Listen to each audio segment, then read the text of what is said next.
This article contains considerable spoilers for Star Wars: The Last Jedi. If you want to go into the film pure as the driven salt on the mining planet of Krite, you should wait until later to read this. Otherwise, join us for some insight on the meaning behind the fate of the original Star Wars hero, Luke Skywalker. After Carrie Fisher's death in 2016, Lucasfilm president Kathleen Kennedy revealed to Vanity Fair that Episode 9, the final chapter in this trilogy, was meant to have a central role for Leia. In other words, as much as Episode 7 belonged to and dealt with the death of Harrison Ford's Han Solo, Episode 9 would belong to Leia, and Episode 8, The Last Jedi, belonged to Luke Skywalker. Each member of the Holy Trinity was supposed to get their own send-off. And while the franchise has to scramble to figure out what that will mean for Leia, this latest film gave Luke Skywalker the grand farewell he deserved. Does Luke, like Han in The Force Awakens, die at the end of the film?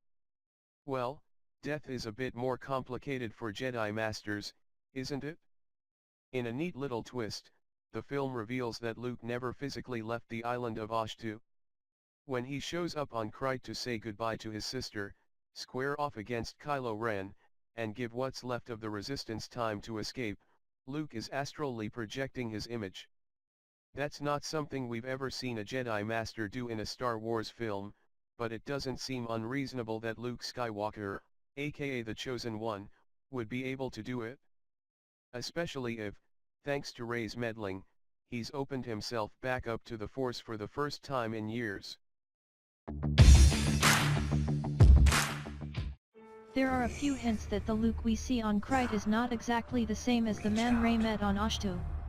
He's younger, for one, with a darker beard and shorter hair. This isn't simply vanity. Luke has styled himself to look the same way he did the night he fought with a younger Ben Solo. If he wanted to mess with his nephew's mind, this was exactly the right look to choose. There's also the fact that Luke is wielding a blue lightsaber when he squares off against Kylo. Audiences had just watched Rey and Kylo snap that thing in half at the end of their duel on Snoke's ship. Finally, look closely, and you'll see that unlike everyone else on Krite, Luke doesn't leave red footprints in the salt as he dodges and weaves away from Kylo's strikes. There's even a close-up of his booted feet in order to drive that tiny detail home.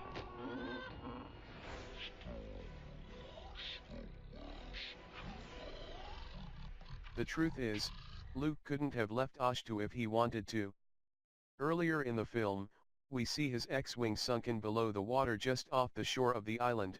Pieces of the ship have been recycled to make things like the metal door on Luke's hut.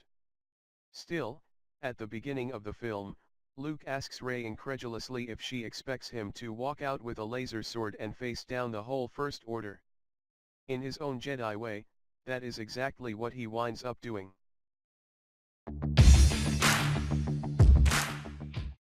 Whether the strain of that effort, or simply a diet of too much green milk, is what ultimately does Luke in, his body gives up by the end of the film. But we can be fairly certain that won't be the last that audiences, Rey and Kylo see of him.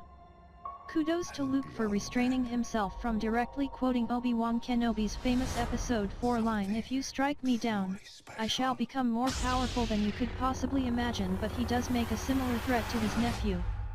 "Strike me down now," he promises, "and I'll always be with you just like your father."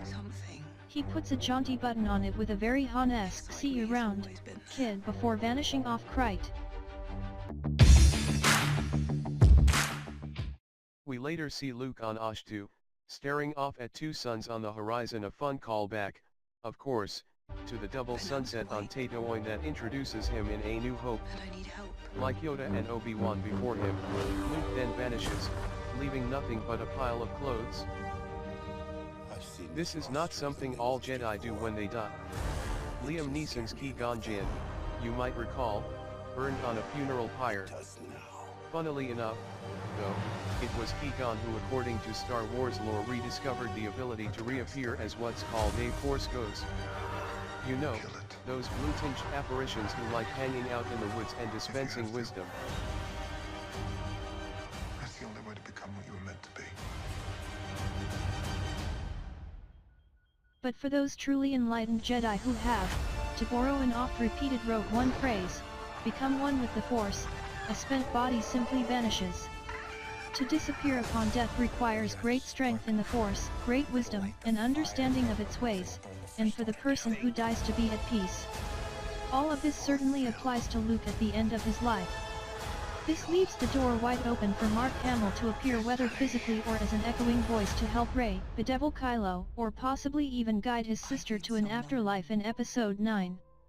As Rey puts it to Leia in the film's finale scene, she felt Luke disappear with peace and purpose.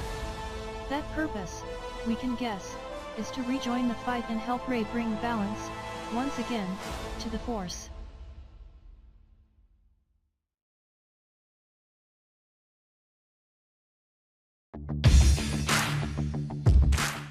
Rian Johnson has great news for fans of classic Star Wars creatures, but not for anyone who wants to see John Boyega hold a lightsaber again. Our cover story and accompanying portfolio about Star Wars, The Last Jedi offer lots of brand new information about the 8th episode of the Star Wars saga, but there are still more details that didn't make the cut.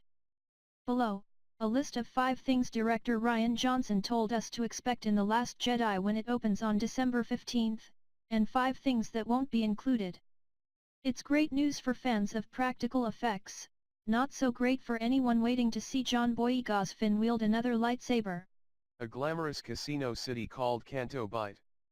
Star Wars characters have traditionally taken their drink in rough and tumble places such as the Mos Eisley Cantina and Maz Kanata's bar. But Rian Johnson, the writer and director of The Last Jedi, thought it would be fun to go the luxury route for a change, and therefore created Canto Bight, which he describes as a Star Wars Monte Carlo type environment, a little James Bondish, a little To Catch a Thief. As Annie Leibovitz's photograph of the place illustrates, Canto Bight's inhabitants look less like cantina scum and more like mutant attendees of Truman Capote's Black and White Ball of 1966. Creatures galore. Though it wasn't Johnson's intent, his script for The Last Jedi warranted the biggest creature show ever created by Neil Scanlon, the design and effects maestro whose resume includes The Force Awakens and Rogue One, as well as Babe, for which he won an Oscar, Little Shop of Horrors, and several Disney and Jim Henson Company projects. Scanlon's creatures populate Canto Bight and Ashtu, the planet where Luke Skywalker has been living with what Johnson describes as an indigenous race of caretaker creatures. Have you seen the new Star Wars? And this is our end of the day. Good night to you. See you in the next morning clip.